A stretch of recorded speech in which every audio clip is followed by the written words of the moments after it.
sommes sur l'an 10001110011. Après Hanouna du calendrier binaire. Cela fait maintenant plusieurs décennies que l'humanité s'est lancée dans la conquête de la colonie d'Exomante. Cela a commencé par Proxima du Centaure, le système solaire le plus proche de nôtre. Depuis, les missions se sont succédées, avec pour objectif d'aller toujours plus loin, toujours plus nombreux, toujours plus équipés à bord du convoyeur CSS Fiona. Vous êtes les passagers de la 32e mission de l'objectif Conscience. Le voyage qui durera plus de 7 ans, en utilisant les nouvelles techniques de déplacement supraluminique, vous emmènera au fin de la Voie lactée pour y fonder une colonie, sur une planète que vous espérez semblable à la Terre. Cela fait bientôt 1 an et demi que vous vous sentez à l'étroit dans ce vaisseau. Mais ne perdez pas patience, bientôt, vous pourrez goûter au confort d'une nouvelle terre vierge et paradisiaque.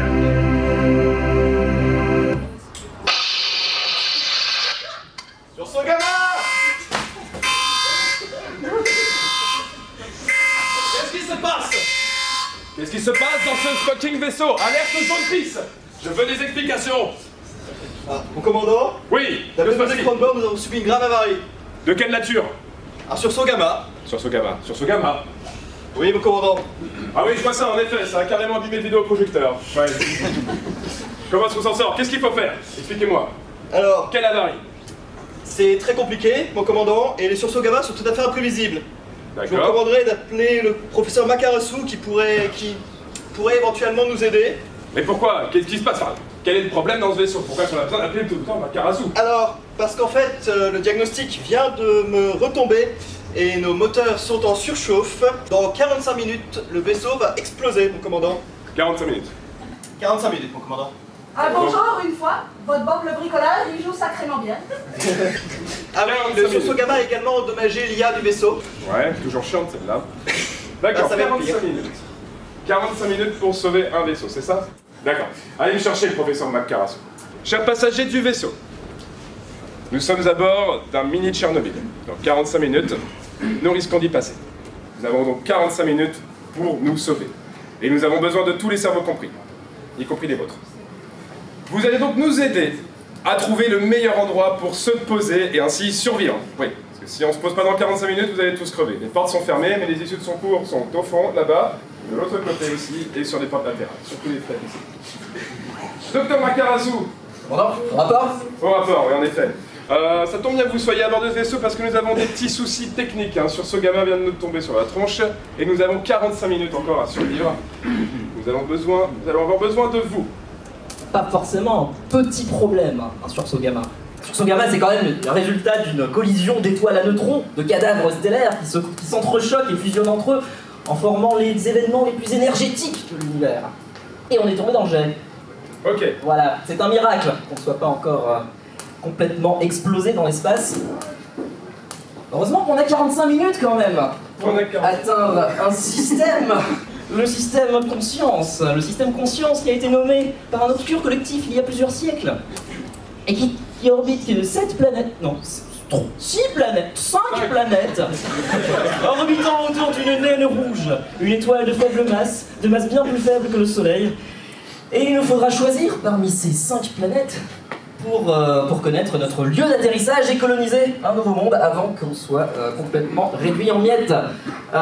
Juste un petit topo sur les naines rouges. Les naines rouges sont des étoiles bien moins massives que notre Soleil. Elles sont toutes rouges parce qu'elles sont froides, contrairement aux couleurs des robinets. Ça fait plusieurs siècles que les robinets sont bleus pour des trucs froids et rouges pour des trucs chauds, alors que pour les étoiles, c'est l'inverse. Dans la physique, c'est l'inverse. Je suis désolé, c'est vraiment n'importe quoi.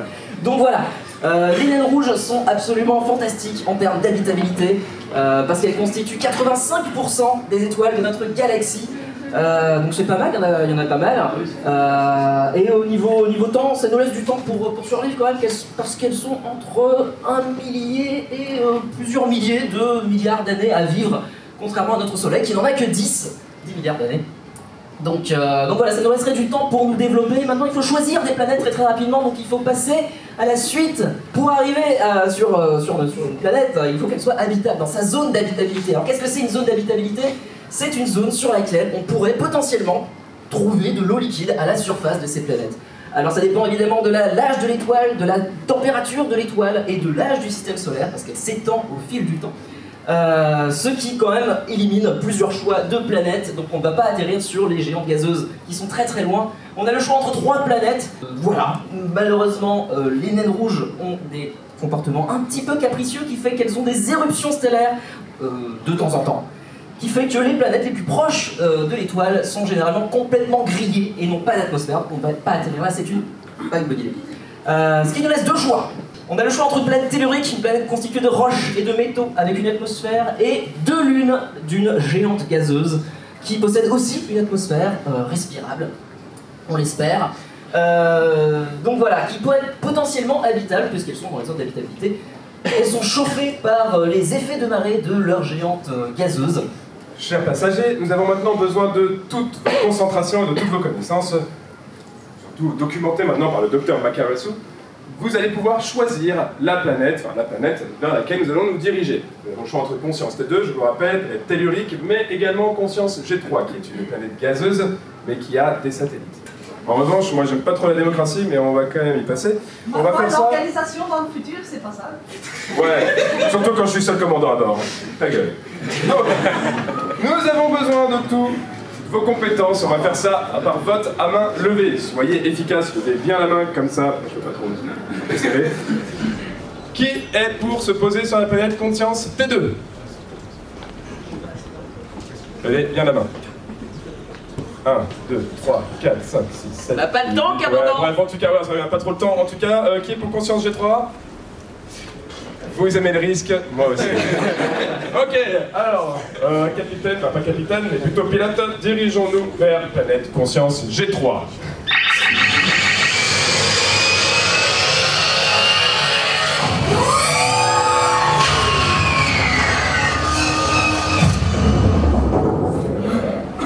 Il devrait y avoir des images. Très bien, docteur Makarasu, maintenant que nous sommes approchés, il y a le satellite autour de Conscience G3. Comment fait-on pour choisir lequel? Commandant, je ne suis que docteur, je ne suis pas hyper docteur, donc je vais quand même laisser mon expertise à un vrai expert de l'habitabilité du système conscience. Je suis expert en exoplanètes, pas de ce système en particulier. Ah oui, le docteur Satellite 9, s'il vous plaît. Nous allons revoir en hologramme. Da, privé. Da. Professeur Thierry Geeknoff. Oui, je vous entends. Nous cherchons un expert pour nous parler de verrouillage gravitationnel sur les planètes du système conscience. Oui. Est-ce qu'il paraît que vous êtes un expert? Da. J'ai pas besoin d'un micro, je crois que les gens m'entendent de toute façon. Il est vrai. Alors, monsieur Thierry Geeknoff, est-ce que vous pouvez nous expliquer en quoi certains choix de planètes seraient mieux que d'autres? Alors, toi, monsieur Makarasu, va avoir un gros problème si toi allais sur une mauvaise planète. Ah, connexion Skype. C'est pas encore le futur, hein. Professeur Thierry Geeknoff. Thierry, je ne me reçois plus. Da. Oui, bonjour, professeur Thierry Geeknoff. On parlait de verrouillage gravitationnel, on a très peu de temps. D'accord. Alors, le problème avec verrouillage gravitationnel, vous devoir comprendre que gravité diminue avec le carré de la distance. Donc, si vous êtes près d'un corps, avoir gravité. Si vous êtes 2 fois plus près, gravité 4 fois supérieure. Si vous êtes 4 fois plus près, gravité 16 fois supérieure. Donc, problème, quand vous avez Lune autour de la planète, le côté de la Lune qui est plus près de la planète est plus lourd que l'autre côté de la Lune. Et ce qui se passait, vu qu'un côté est plus lourd, la Lune avoir effet culbuto et toujours montrer même côté à sa planète. Et ça pouvoir poser petit problème. Quel genre de problème, professeur Thierry Geeknoff? Par exemple, toi toujours voir le même côté de la planète. Par l'ennui profond que ça représente. Eh bien, si toi être autour d'une étoile et être du côté qui montre toujours l'étoile, toi avoir toujours du jour. Jamais de nuit. Et donc pouvoir faire très chaud. Si toi être de l'autre côté, faire toujours nuit perpétuelle, température glaciale, comme ici, Sibérie. Oui, parce que le professeur Thierry Guignoff nous appelle de Sibérie, donc... Oui, par ici elle est implication 5 heures du matin, toi la prochaine fois appelez une autre heure. On n'avait pas vraiment le choix, professeur. Merci pour vos éclaircissements. Nous avons besoin peut-être de plus de précisions concernant le système Conscience G3, parce que là, on n'a pas besoin de généralité. Nous avons le Conscience G3, la planète qui est ici, et nous avons le choix entre ces deux satellites, Caride et Scylla. Vous pouvez Moi nous montrer je ça. les conseille toi, mais moi avoir besoin plus d'informations sur Ouais, le ça arrive, but. ça arrive. Nous avons Caride qui est plus proche de sa planète de Conscience G3, et Scylla qui est un peu plus loin. Est-ce que vous pouvez nous dire qu'est-ce qui peut se passer sur ces deux planètes pour qu'on choisisse quand même? Sur ces deux lunes. Sur ces lunes, pardon, deux lunes. on est- D'accord. Alors, toi être dans la merde. Parce que deux planètes être pourries. On sait très bien ça, professeur. Alors, Scylla, avoir premier problème. Comme elle va être verrouillée, elle avoir marée très forte. Toi, risque, raz-de-marée, gros problème, tout le temps. Elle avoir volcanisme très fort aussi. À cause marée de sa planète. Donc toi, être exposé à volcan. Mais est-ce que c'est survivable, professeur? Moi, pas savoir. Toi, prendre un risque. Et en plus, la Lune est très petite, toi, avoir problème, puisque gravité est 0,37 fois celle de la Terre, toi, avoir problème avec musculature, à force, comme vivre dans l'espace. Va être terrible pour toi. On serait plus léger, c'est ça? Da. Sur autre Lune, toi, avoir verrouillage gravitationnel. Et ça, pas globe non plus. Toi, devoir choisir. C'est pas un peu raciste tous ces accents là? Nous sommes un vaisseau cosmopolite. En plus, accent russe de moi être... Authentique. Ouais. Très bien. Bon, commandant, c'est pas pour faire chier, mais à force de jouer avec les moteurs supraluminiques, on a plus qu'une demi-heure avant. Ok. On est tous dessus. Très bien. Passagers du vaisseau, vous avez entendu le professeur Thierry Guignoff nous expliquer clairement Je le vais pouvoir choix. raccrocher parce que communication Oui, c'est ça cher, coûte hein. cher, oui, tout à fait, il faut y aller. Vous avez le choix maintenant entre les deux satellites, Caride et Scylla. Je vous rappelle un petit peu, Scylla est un peu plus loin de sa planète que Caride. Donc Caride, elle, est en verrouillage gravitationnel, elle est toujours face à sa planète, ou, si vous êtes du mauvais côté, dans le noir. Inversement, Scylla, elle, est suffisamment loin pour continuer à tourner sur elle-même, mais elle a un, c'est quoi, un volcanisme, c'est ça, et gros raz-de-marée. Ok. Quel est votre choix? Caride ou Scylla? Alors, Caride, levez la main. Ceux qui préfèrent être toujours face à la planète ou toujours dos à la planète. Ok, et Scylla? Ah, il y en a vraiment, ça me risque. Ok, il y a un gros consensus. Consensus, SZ, SSI comme conscience. On va vraiment tous mourir, On va commandant. vraiment tous mourir. On se dirige vers la planète. Le vaisseau prend la direction de l'astre choisi.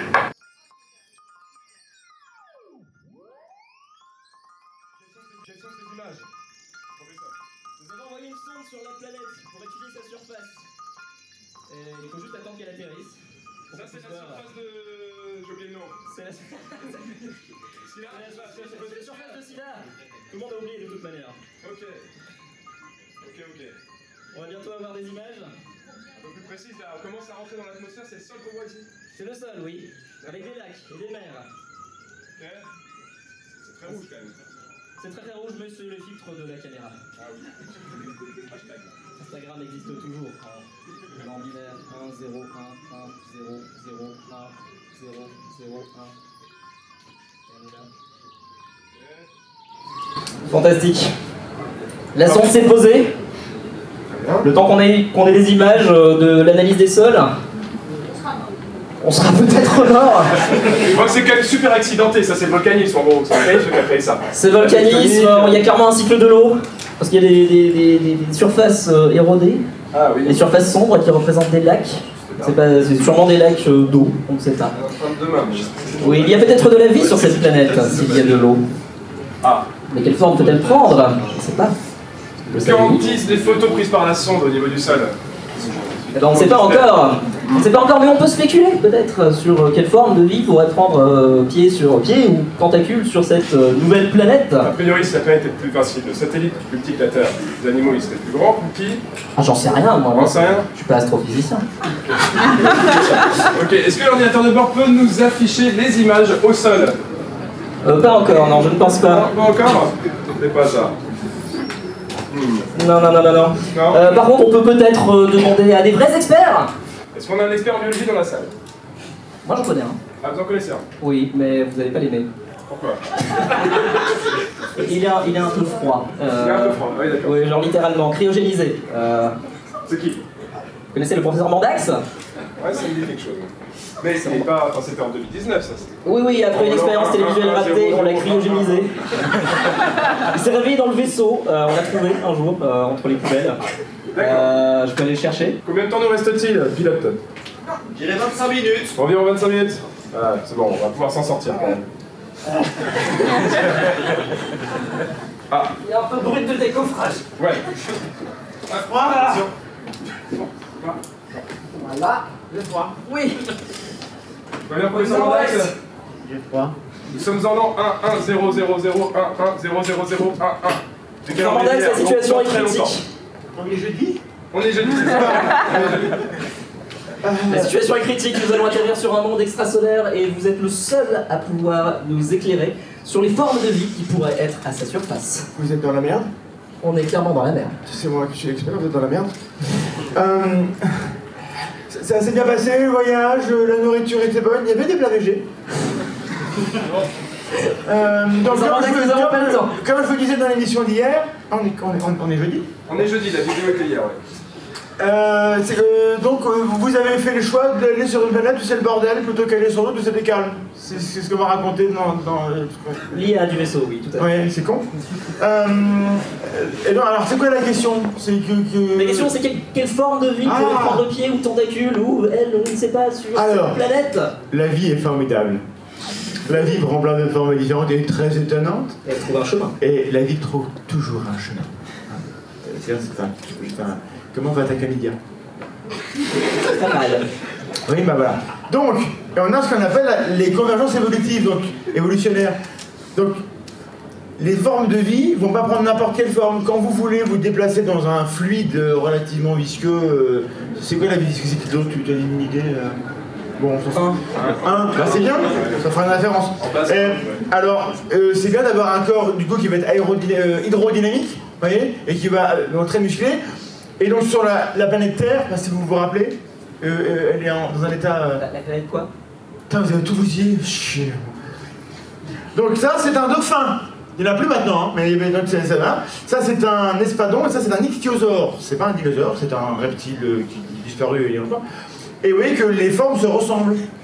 La même fonction nécessite, enfin, le même environnement pose les mêmes problèmes et nécessite les mêmes types de réponses et les mêmes types de fonctions. Donc on a une convergence évolutionnaire entre ces différents types, mais c'est pas tout. Quand vous voulez voler dans un air où la viscosité de l'air, c'est combien? C'est 1. C'est 1 aussi. C'est pratique, du coup, tes disciplines. Ça dépend des unités.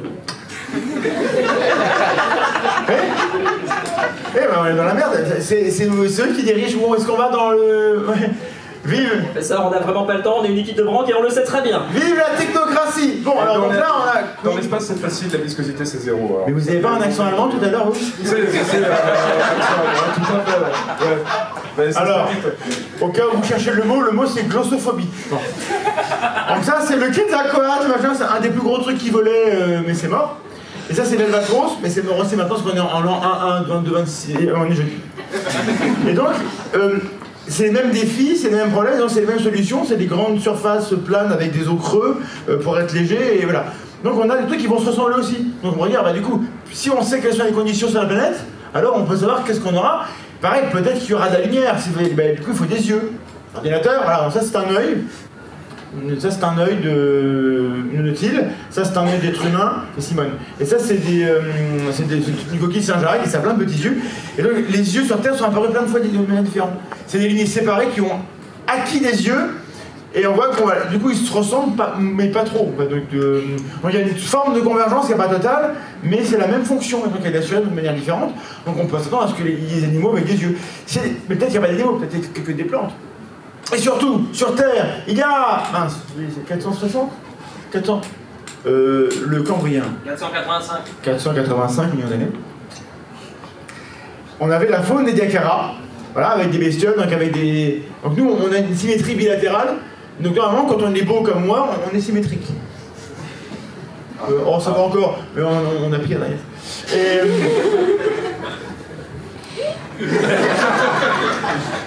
tu n'as pas de micro. Et donc on a des vaisseaux qui avaient des symétries pentaradiées ou tout machin, ou c'était un peu le merdier. Là je vous présente Hallucigenia, c'est son vrai nom. Les mecs ont halluciné. Et donc, nous, notre lignée, c'était un petit truc qui est pas là, c'était Pikaia, et qui a donné les premiers cordés, des vertébrés avec une colonne vertébrale. Les autres n'en avaient pas. Et donc, à l'époque c'était tellement différent que si on y retournait et qu'on écrasait Pikaia et qu'on laissait Hallucigenia survivre, bah, on serait très, très différents. Donc peut-être que les contraintes embryonnaires du vivant actuel sont trop semblables et produisent des réponses semblables, mais que si on remontait à l'époque et qu'on relançait les dés, on aurait des réponses différentes. Donc en gros ce que je suis en train de vous dire, c'est que j'ai aucune foutue idée de à quoi ça peut ressembler. Peut-être ça ressemble à un truc qu'on connaît, et peut-être pas du tout parce que du coup c'est pas la même histoire. Voilà, donc en gros je ne sais à rien, j'ai extrêmement froid. La cryogénie n'est pas extrêmement au point, et on m'avait promis qu'on parlait de mon bouquin, et personne ne l'a fait, et je vais me casser de ce vaisseau. Tout à fait. Venez à 15h. 15h, ça n'existera plus, le vaisseau. Voilà, mais ça doucement, mais c'est... Voilà, chez le bouquin, c'est dernier de l'évolution, c'est... Dernière édition, Daniel. C'est le dernier bouquin qui reste. Dernier exemplaire. Je vais le garder. Ça n'existe plus, on l'a. Voilà, je prends des questions ou je me casse tout de suite? Non, je pense qu'il faut vous casser. Ouais. Bon, qu'est-ce qu'on fait? Alors, sur le point de la température côté énergétique, on en a encore pour 20 minutes avant de tous congeler comme le concernant Rex. 20 minutes. Ok. Comment se dépêcher? Donc moi si je comprends bien... On a les images de la sonde. Ah, les images de la sonde. Ok, donc ça ressemble absolument pas à ce que nous avons montré pour les Sarmadax, c'est complètement blessé pour le moment. En effet, des petits animaux violets qui ont un grand sourire et quelques dents en moins. Les dentistes ça marche pas fort ici. Là en revanche nous avons des bêtes qui n'ont pas l'air terribles. Ouais, d'accord. Mais c'est les deux seules zones d'atterrissage possibles, c'est ça? Absolument. Ok, c'est les deux seules zones qui sont... Ouais, c'est bien, on a choisi une zone pas du tout accidentée, c'est pas mal. Alors, bon, il va falloir faire un choix là encore. On a le choix entre les animaux qui ont l'air un petit peu gentils mais assez violacés. J'aime pas les trucs violets.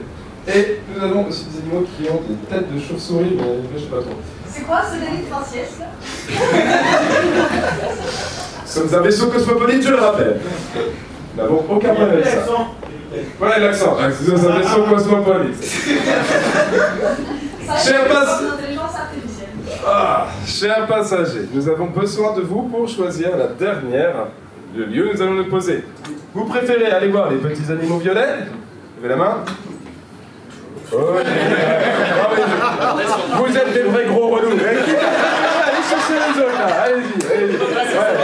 C'est vraiment de la merde la démocratie. Franchement, c'est pour ça qu'on l'avait éradiqué sur Terre. Hein. Oh là là. Bon bah ok, bah, on se dépose. Ah, on se dépose là. C'est avec des arbres moi j'espère, hein, parce que... Et par contre, l'accent allemand, la prochaine fois, il est pour moi. On se pose. Allez, on se dépêche. Il nous reste plus que 2 minutes.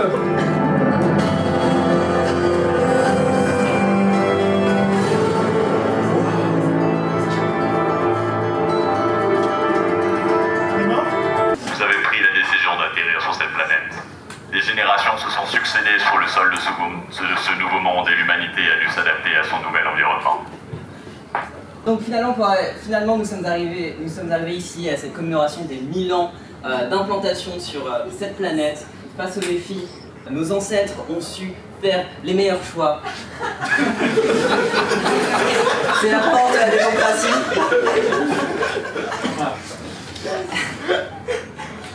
C'est la force de la démocratie. Et aujourd'hui, nous pouvons célébrer les 1000 ans d'amitié avec l'espèce qui était déjà présente sur cette planète. Aujourd'hui, nous partageons notre culture, notre science et notre amitié. Ce sont nos meilleurs amis depuis la Révolution des chiens, il y a 993 ans. Et donc, comme nous faisions dans l'ancien temps, j'envoie mes plus gros poutous à nos prédécesseurs. Ils sont morts? Oui, bah ils sont à peu près tous morts. J'ai un peu froid. Oui, bah, on a essayé de le recryogéniser, on sait jamais s'il sert une fois. Donc je vous remercie d'avoir revécu tous ensemble, enfin avec nous, les choix qu'ont fait nos prédécesseurs à travers ces images. Voilà. Ce fut un grand plaisir. Je vous souhaite une bonne fête d'implantation des 1000 ans de la colonie. Et peace.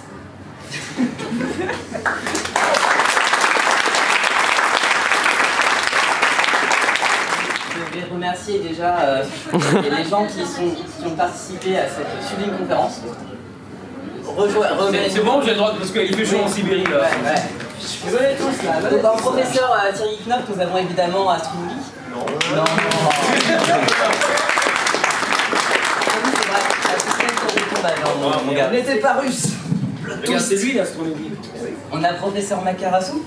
Enchanté. Nous avons évidemment la tronche en biais. Pas la moitié.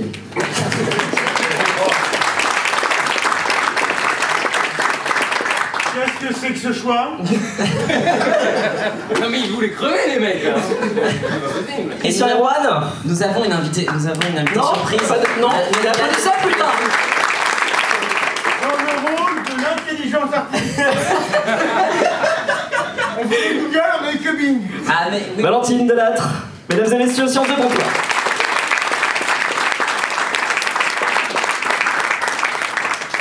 Alors je tiens juste à dire qu'à la répétition c'était pas du tout comme ça. Hein. Quelle répétition.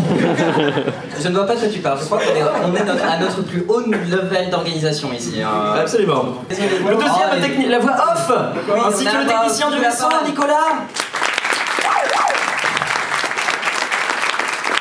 On a notre commandant. Notre commandant Thibaut, qui a su nous mener à la victoire et à la survie. Et le petit-fils, l'arrière, petit-fils Celui du qui pouvait commandant, porter la veste. mais qui pouvait porter la veste. Théo.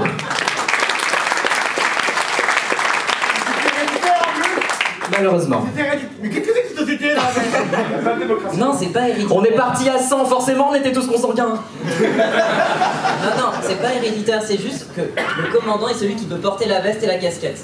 Ah bah c'est bien de le choisir comme ça. L'intelligence, ça sert à rien. C'est la démocratie du futur. Alors juste pour vous dire que cette magnifique présentation absolument magistralement orchestrée vous a été présentée par le Collectif Conscience, une association pour la promotion de la culture scientifique francophone.